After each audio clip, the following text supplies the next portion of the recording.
नमस्कार दोस्तों, खबरों की खबर के प्रोग्राम में हम चर्चा करेंगे पत्रकारिता के धर्म की। क्या वर्तमान में बिके हुए पत्रकारों ने पत्रकारिता का अंतिम संस्कार कर दिया? सामाजिक सरोकारों को व्यवस्था की दहलीज तक पहुंचाने और सरकार की जनहितकारी नीतियों तथा योजनाओं को समाज के सभी तबकों तक पहुंचाने के दायित्व का पालन करना ही सार्थक पत्रकारिता है। पत्रकारिता को लोकतंत्र का चौथा स्तंभ भी कहा जाता है। पत्रकारिता ने लोकतंत्र में यह महत्वपूर्ण स्थान अपने आप हासिल नहीं किया है, बल्कि सामाजिक सरोकारों के प्रति पत्रकारिता के दायित्वों के महत्व को देखते हुए समाज ने ही यह दर्जा दिया है। कोई भी लोकतंत्र तभी सशक्त बनता है जब पत्रकारिता सामाजिक कर्तव्यों के प्रति अपनी सार्थक भूमिका निभाती रहे। पत्रकारिता में सदा से ही समाज को प्रभावित करने की क्षमता रही है। समाज में जो हुआ, जो हो रहा है, जो होगा और जो होना चाहिए, इन सब पर पत्रकार को नजर रखनी होती है। पत्रकारिता का उद्देश्य सच्ची घटनाओं पर प्रकाश डालना और वास्तविकता को सामने लाना है। इसके बावजूद यह आशा की जाती है कि वह इस तरह काम करे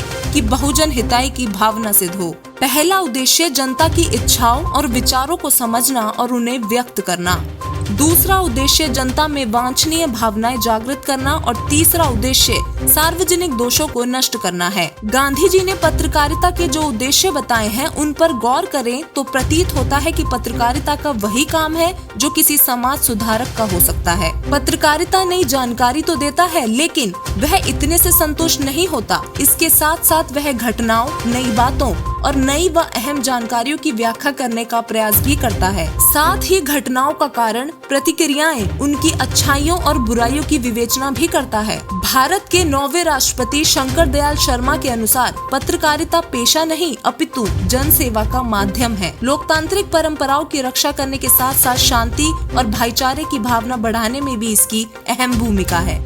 पत्रकारिता के उद्देश्यों में नई जानकारियां उपलब्ध कराना, सामाजिक जनमत को अभिव्यक्ति देना, समाज को उचित दिशा निर्देश देना, सामाजिक कुरीतियों को मिटाने की दिशा में प्रभावी कदम उठाना, धार्मिक सांस्कृतिक पक्षों का निष्पक्ष विवेचन करना, सामान्य जन को उनके अधिकार समझाना, कृषि जगत व उद्योग जगत की उपलब्धियां जनता के सामने लाना, सरकारी नीतियों का विश्लेषण और प्रसारण करना, स्वास्थ्य जगत के प्रति लोगों को सतर्क करना, सर्वधर्म समभाव को पुष्ट करना, संकटकालीन स्थितियों में राष्ट्र का मनोबल बढ़ाना, वासुदैव कुटुंबकम की भावना का प्रसार करना और समाज में मानव मूल्यों की स्थापना के साथ जनजीवन को विकासोन्मुख बनाना पत्रकारिता का दायित्व माना गया है। अपने इन उत्तरदायित्वों का निर्वाह करने के लिए पत्रकार का एक हाथ हमेशा समाज की नब्ज पर होना अनिवार्य है, क्योंकि पत्रकारिता का अंतिम लक्ष्य राष्ट्रहित ही होता है। आइए अब पत्रकारिता के धर्म की बात करते हैं। पत्रकारिता का पहला धर्म होता है निष्पक्षता। पत्रकार की लेखनी तभी प्रभावी हो सकती है जब निष्पक्ष होकर पत्रकारिता करे। आज की पत्रकारिता में इसकी बहुत आवश्यकता है। देश के पत्रकारों और पत्रिकाओं में सदा से ही समाज को प्रभावित करने की क्षमता रही है, लेकिन निष्पक्ष रहकर पत्रकारिता करना एक पत्रकार का परम धर्म माना गया है। पत्रकारिता का दूसरा धर्म होता है सत्य के लिए संघर्ष करना। पत्रकारिता का संपर्क सबसे और मित्रता सिर्फ सत्य से होनी चाहिए। आज समाज में नकारात्मक पत्रकारिता बढ़ती जा रही है। समाचार का विश्लेषण जरूरी है। आखिर कोई घटना क्यों घटी, इसकी जानकारी आमजन को मिलनी चाहिए। पत्रकार की तुलना अक्सर सीमा पर तैनात जवान से की जाती है, क्योंकि पत्रकारिता का धर्म सत्यता के लिए संघर्ष करना होता है। पत्रकारिता का तीसरा धर्म होता है मानवीय मूल्यों की रक्षा करना। बदलते परिवेश में पत्रकारों के समक्ष कई चुनौतियां हैं। ऐसे में मानवीय मूल्यों की रक्षा करना पत्रकारिता का धर्म है। सरकार व प्रशासन को मीडिया के माध्यम से तथ्यों की जानकारी मिलती है। इसके जरिए प्रशासन पर दबाव बनता है और उसके कारण ही समस्याओं का समय पर समाधान हो पाता है। इसके लिए जरूरी है कि पत्रकार स्थापित मूल्यों को ध्यान में रखकर निर्भीक तरीके से अपने कर्तव्य का निर्वाह करे।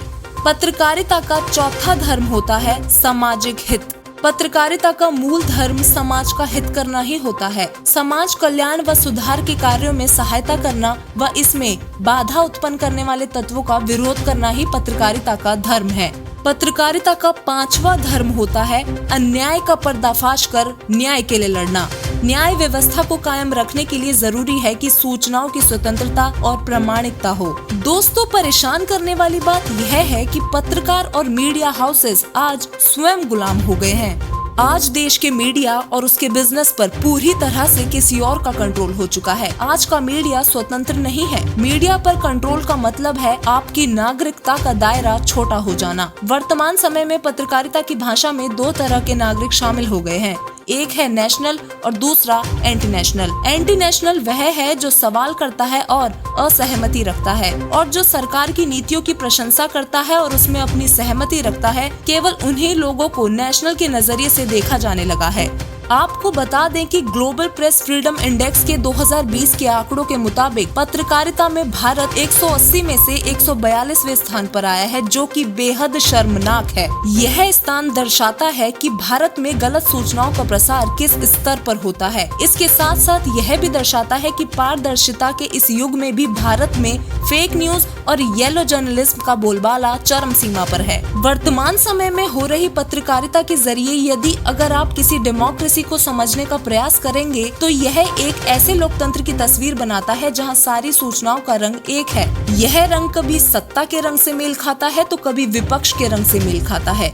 एक तरह से सवाल फ्रेम किए जा रहे हैं ताकि सूचना के नाम पर गलत धारणा फैलाई जा सके। एंकर जो अब बोलता कम और चिल्लाता ज्यादा है। स्टूडियो में मेकअप से ढका एंकर अब बोलता नहीं है, चीखता है। चीखने, चिल्लाने और डिबेट में लड़े बिना शायद अब भारतीय टीवी एंकर्स अपना काम कर ही नहीं सकते। वर्तमान समय में मेन स्ट्रीम और टीवी मीडिया का ज्यादातर हिस्सा गटर हो गया है। आज जनता सूचना के क्षेत्र में अपने स्पेस की लड़ाई लड़ रही है। तथ्यों को खोजने की इस दौड़ में सैकड़ों लोगों ने टीवी देखना व अखबार पढ़ना भी छोड़ दिया है। सूचनाओं के लिए वो नए फ्रीलांसर पत्रकारों Dhruv Rathee, Alt News, Quint, Wire, Newslaundry जैसे इंडिपेंडेंट यूट्यूब चैनल और ऑनलाइन न्यूज वेब पोर्टल का सहारा लेने लगे हैं। महात्मा गांधी ने कहा था कि यदि अखबार दुरुस्त नहीं रहेंगे तो फिर हिंदुस्तान की आजादी किस काम की। आज अखबार और टीवी मीडिया डर गए हैं। तथ्यों को छापने की बजाय फेक न्यूज दिखाकर प्रोपोगेंडा फैला रहे हैं। दोस्तों, क्या आपको नहीं लगता कि अब नागरिक बने रहना थोड़ा मुश्किल हो गया है? सही और सटीक सूचना प्राप्त करने की इस लड़ाई में लोगों को नागरिक बनने के साथ साथ एक दर्शक बनने की तैयारी भी करनी पड़ रही है। दर्शक बनने से यह मतलब है कि सूचना प्राप्त करने से पहले सूचना की परख करना, इसके लिए एक से अधिक स्रोतों से सूचनाओं को लेना, क्योंकि वर्तमान समय में न्यूज का फैक्ट चेंजिंग और विश्लेषण अब दर्शकों को खुद करना पड़ रहा है। अधिकतर न्यूज चैनल्स जैसे जी न्यूज, आज तक, ABP news, Republic TV, India TV आदि सरकार से खुलकर सवाल नहीं पूछते, उल्टा जनता को ही सवाल के कटघरे में खड़ा कर देते हैं, क्योंकि यह सरकार की गुड बुक्स में बने रहना चाहते हैं। दूसरी तरफ NDTV, news 24, times now, news laundry आदि टीवी चैनल्स हैं जो खुलकर सरकार की आलोचना तो करते हैं, लेकिन कई बार विपक्ष से प्रश्न करना भूल जाते हैं। सूचनाओं को प्राप्त करने के लिए ग्राउंड लेवल की रिपोर्टिंग भी कम होने लगी है। स्टूडियो में बैठकर ही खबरों का विश्लेषण करने वाले पत्रकार न्यूज रूम से ही ज्ञान लेते हैं कि देश के कोने कोने में क्या घटनाएं घट रही हैं। सबसे पहले खबर दिखाने की इस दौड़ में आजकल तथ्यों को बरकरार रखने की कोई नहीं सोचता। ऐसे समय में बीबीसी इंडिया ने स्लो न्यूज का अनोखा तरीका अपनाया है।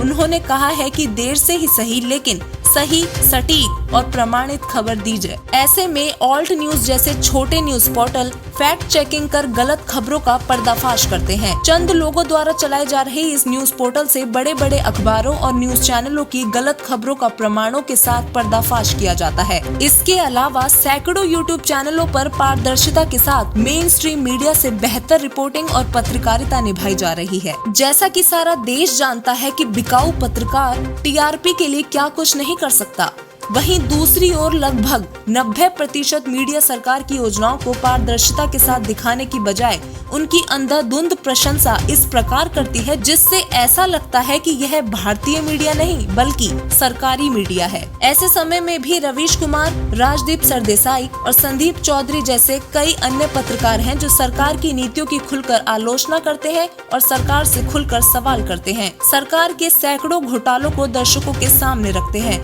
ये अलग बात है कि सरकार इन पर विशेष ध्यान नहीं देती और न ही इनके किसी प्रश्न का जवाब देती है। दोस्तों, क्या आपको ऐसा लगता है कि भारत देश की मीडिया बिकाऊ हो चुकी है? देश के लगभग हर टीवी चैनल पर एक जैसी ही खबर प्रसारित होती है, एक ही न्यूज एंगल का इस्तेमाल होता है।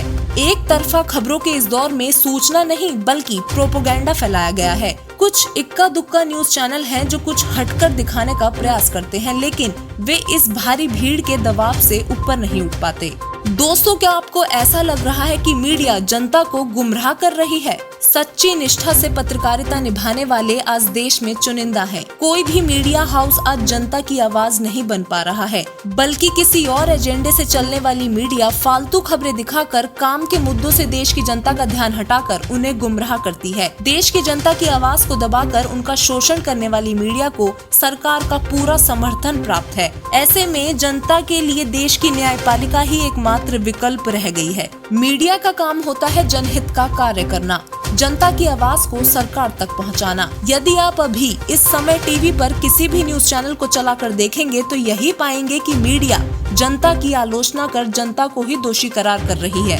लॉकडाउन के समय रिया चक्रवर्ती, राफेल विमान और कंगना रनौत की खबरें दिखा कर सैकड़ों लोगों के जीवन को बर्बाद करने वाले अत्यंत महत्वपूर्ण मुद्दों को इन मीडिया हाउसों द्वारा दबा दिया गया। लोगों के साथ हो रहे अन्याय को दिखाना तो मानो मीडिया का अब कर्तव्य ही नहीं रहा।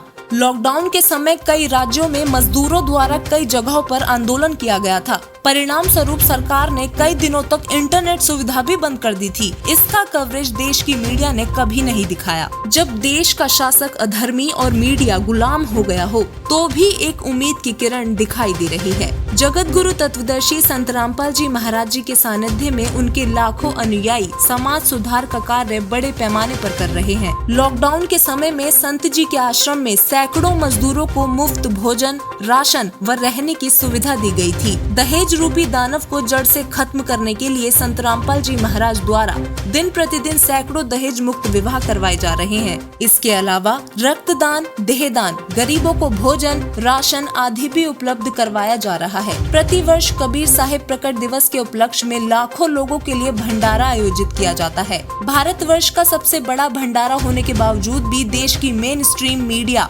इसका कवरेज कभी नहीं करती और न ही नशा मुक्त भारत अभियान, दहेज मुक्त विवाह और बिना खर्च और दवा के ठीक हो रहे लोगों के विचार ही जानने के लिए संत रामपाल जी के आश्रम जाकर सच्चाई जानने का प्रयास नहीं करती। अफसोस की बात ये है कि देश के पत्रकार निर्भीक, सच्ची और निष्पक्ष पत्रकारिता करना भूल चुके हैं और मीडिया चैनल फेक न्यूज दिखाकर सरकार की चमचागिरी कर अपना व्यापार चमका रहे हैं। राह से भटक चुके पत्रकारों को चाहिए कि अपना कार्य ईमानदारी से करें और भगवान का डर रखें और अपनी गलती सुधार करके एक सच्चे पत्रकार होने का फर्ज निभाएं, ताकि जनता और समाज दोनों उन्नत हो सकें तथा साथ ही सार्थक पत्रिका दोबारा से जन्म ले सके। धन्यवाद।